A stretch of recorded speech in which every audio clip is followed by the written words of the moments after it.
உலகெங்கிலும் வாழும் தமிழ் மக்களுக்கு சமரனின் பேரன்பு வணக்கங்கள். தமிழ்நாட்டை பொறுத்த வரைக்கும் ஊடகங்களில், தமிழ் ஊடகங்களில் நிறைய ரியாலிட்டி ஷோஸ் போகுது. ஆனால் பிக் பாஸ் மாதிரி மக்கள்கிட்ட மிகப்பெரிய வரவேற்பையும் எதிர்ப்பையும் பெற்ற ஒரு ரியாலிட்டி ஷோ இது வரைக்கும் இருந்ததே கிடையாது. ஸோ அப்படி கமல் அவர்கள் ஆரம்பித்த ஒரு ரியாலிட்டி ஷோ, கமல் மூலம் கமல் அவருடைய ஐடியாலஜி, அவருடைய பொலிட்டிக்ஸு, அவருடைய புத்தகங்களும் அறிவுரைன்னு நிறைய விஷயங்கள் அந்த ஷோ மூலிமா மக்கள்கிட்ட பண்ணார். ஆஃப்கோர்ஸ் கமல் வந்து நேர்மையாக இல்லைங்கிறது எல்லாருக்குமே தெரியும். ஏன்னா அது ஒரு ஸ்கிரிப்டட் ஷோ. நீங்கள் தலைகீழ தொங்கி நின்றுட்டு அது ஸ்கிரிப்டட் ஷோ இல்லைன்னு சொன்னாலும் பிக் பாஸுங்கிறது ஒரு ஸ்கிரிப்டட் ஷோ. ஸ்கிரிப்டட் ஷோன்னா நீங்கள் ஒரு விஷயத்தை புரிஞ்சுக்கணும். உள்ளே நடந்துக்கிறவங்களாம் எழுதி கொடுத்தபடி நடந்துக்கிறாங்களா கேட்டால் அப்படி கிடையாது.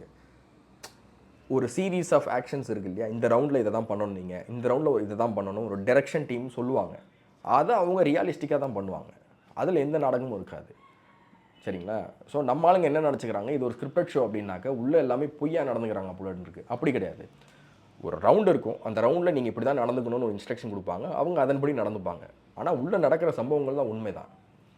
சரிங்களா? அப்படி இருக்கும்போது அல்டிமேட்டுங்கிற ஒரு போர்ஷனை வந்து சிலம்பரசன் அவர்கள் செஞ்சார். மிகப்பெரிய வரவேற்பை பெற்றிருந்தது. மக்கள் வந்து கமல்ஹாசன் அவர்களை காட்டிலும் சிம்புவை ரொம்பவே நேசித்தாங்க. என்ன காரணம்னா, இயல்பாகவே சிம்பு அவர்கள் வந்து ரொம்ப வெளிப்படையான ஒரு அவர் பிடிச்சிருக்குன்னு சொல்லுவார், பிடிக்கலன்னா பிடிக்கலன்னு சொல்லுவார். என்ன கருத்தோ அதை நேரடியாக பாயிண்ட் அவுட் பண்ணி தெளிவாக யாருக்கும் சப்போர்ட் இல்லாமல் எது உண்மையோ அதை பளிச்சுன்னு சொல்லக்கூடியவர். இயல்பான வாழ்க்கையில் அப்படி தான் அவர், நிஜ வாழ்க்கையில். அப்படி இருக்கும்போது அவருடைய அந்த ஹேண்டில் பண்ண விதம் அந்த ஷோவை வந்து மிகப்பெரிய ஹிட்டு டிஜிட்டலில் கொடுத்தது அது. ஸோ அப்படி இருக்கும்போது இப்போது கமல் அவர்கள் வந்து ஒரு 2-3 வாரங்களுக்கு முன்னாடி நான் இதிலேருந்து விலகிறேன், என்னோடய படத்தினுடைய கமிட்மெண்ட்னால நான் விலகிறேன்னு சொன்னார். அதை நீங்கள் உங்களுக்கு தெரிஞ்சிருக்கும்னு நினைக்கிறேன். எந்த முன்னறிவிப்பும் இன்றி, அந்த ப்ரொடக்ஷன் ஹவுஸுக்கும் இல்லாமல், அதனுடைய டைரக்டர் டீமுக்கும் சொல்லாமல், விஜய் டிவிக்கும் சொல்லாமல் திடீர்னு அவர் அறிவிச்சதில் இந்த டீமே ஷாக் ஆகிடுச்சு. ஏன்னா பிக் பாஸில் இப்போ செலெக்ஷன் ப்ராசஸ் போயிட்டுருக்கு. அடுத்த ஈவெண்ட் அக்டோபரில் ஸ்டார்ட் பண்ண போகிறாங்க இல்லையா, அந்த ஷோக்கான செலெக்ஷன் ப்ராசஸ் போயிட்டுருக்கு.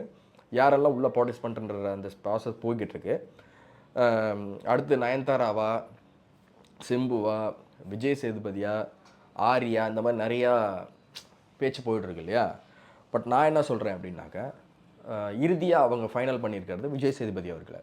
ஸோ விஜய் சேதுபதி அவர்களோட டாக்ஸ் போய்கிட்டு இருக்கு. இந்த பக்கம் செலெக்ஷன் ப்ராசஸ் போயிட்டுருக்கு. ஃபைனலாக யார் உள்ளே போகிறது அப்படிங்கிறது. ஏன்னா அது 2-3 ப்ராசஸ் இருக்குது.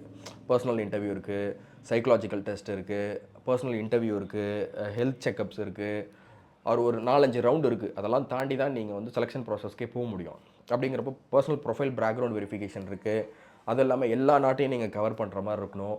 தமிழ்நாட்டில் இருக்கவங்க மட்டும் இருக்கக்கூடாது, எல்லா துறையை சேர்ந்தவங்க உள்ளே இருக்கணும், டிரான்ஜெண்டர்ஸ் இருக்கணும். இந்த மாதிரி நிறையா கண்டிஷன், அந்த ரெஸ்ட்ரிக்ஷன்ஸ், ப்ரோட்டோகால்ஸ்லாம் இருக்குது பிக் பாஸ் பொறுத்த வரைக்கும்.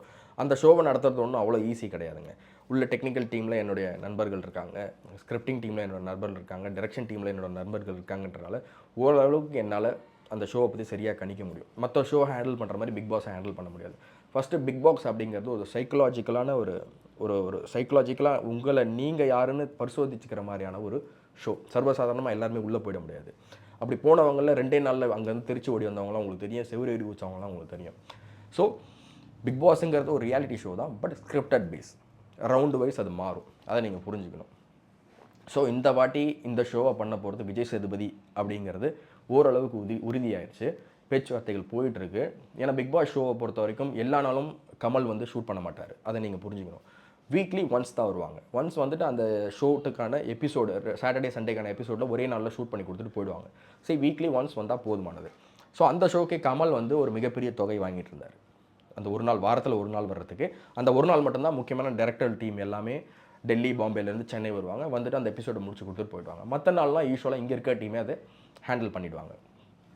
ஸோ அப்படி இருக்கும்போது இப்போ விஜய் சேதுபதிக்கு ஒரு மிகப்பெரிய ஒரு எக்ஸ்பெக்டேஷன் இருக்குது. என்ன காரணம் அப்படின்னு கேட்டிங்கன்னா, விஜய் சேதுபதியால் எந்த டாபிக் வேணாலும் டச் பண்ண முடியும். ஒரு பர்சனல் லைஃபு, ஒரு ரிலேஷன்ஷிப்பு, ஒரு ஆங்கர் மேனேஜ்மெண்ட்டு, ஒரு relationship values, family values, cinema, politics, இந்த மாதிரி எந்த கருத்தையும் மற்றவங்களுக்கு புரிகிற மாதிரி பளிச்சுன்னு சொல்லக்கூடிய ஒரு நடிகர்களில் இப்போது விஜய் சேதுபதி இருக்கார். அவருக்குன்னு ஒரு பெரிய வரவேற்பு இருக்குது. 2வது ரொம்ப முக்கியமான விஷயத்தில் நீங்கள் என்ன புரிஞ்சுக்கணும் அப்படின்னா, உள்ளே இருக்க கண்டஸ்டண்ட்டு வெளியே இருக்க சீஃப் கெஸ்ட்டை, அதாவது கெஸ்ட்டை மதிக்கணும். நீங்கள் வேறு யாரையும் கொண்டு வந்து போட்டிங்கன்னா இவங்களுக்கு மரியாதையை கொடுக்க மாட்டாங்க உள்ளே இருக்கவங்க. ஏன்னா ஒருத்தர் ஒரு குணாதிசயங்களில் இருப்பாங்க, நம்ம பார்த்துருப்போம் இல்லையா? ஸோ அப்போ கமல் சார்னு சொல்லும்போது அவருக்கான ஒரு லெஜெண்டரி இருக்குது. Is a brilliant and intellectual actor இல்லையா? அவர் பல மொழிகள் பேசக்கூடியவர், பல நாடுகளில் பயணம் பண்ணவர். ஸோ அவருடைய நாலேஜுக்கு உள்ளே இருக்கவங்களாம் அவரை மதிக்கணும். உள்ளே இருக்கவன் ஒரு நூற்றுக்கணக்கான சப்ஜெக்டை பேசுவான், வெரைட்டி ஆஃப் சப்ஜெக்ட்ஸ் பேசுவான். அவன் திடீர்னு வந்து இப்போ எக்ஸாம்பிள் சொல்கிறேன், உள்ளே இருக்க ஒரு கண்டஸ்டன்ட் வந்து திடீர்னு ஆஸ்திரேலியாவில் இருக்க ஒரு ஃபுட்டு வகையை பற்றி பேசுகிறான், ஒரு பொலிட்டிக்கலை பற்றி பேசுகிறான், பொலிட்டிக்கல் இன்வால்மெண்ட்டை பற்றி பேசுகிறான் அப்படின்னு சொன்னால் கெஸ்ட்டுக்கு அதை தெரிஞ்சிருக்கணும். அதை பற்றி கெஸ்ட்டு மேடையில் விளக்கம் கொடுக்கணும். அந்த நாலேஜ் இருக்கவங்க மட்டும்தான் பிக் பாஸ் பண்ண முடியுமே தவிர சர்வசாதாரணமாக எல்லா நடிகர்களாலும் அந்த ஷோ ஹோஸ்ட் பண்ண முடியாது. அதுக்கு ஒரு க்ரைட்டீரியா இருக்குது. பிக் பாஸுக்கு ஹோஸ்ட்டாக வரணும்னா அவங்க முதல்ல பல விஷயங்களை கோத்ரூ பண்ணி தான் அந்த ஷோக்கு வர வேண்டியதாக இருக்குது.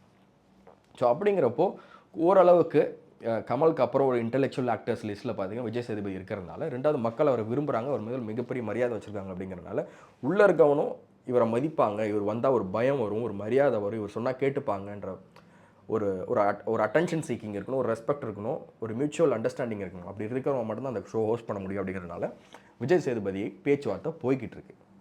ஸோ கூடிய சீக்கிரத்தில் அதுக்கான ப்ரொமோ ஷூட்லேருந்து ஃபோட்டோ ஷூட்ஸு, ப்ரொமோ ஷூட்ஸு, அறிவிப்பு எல்லாமே வெளியே வருங்கிறத நம்ம நம்பலாம்.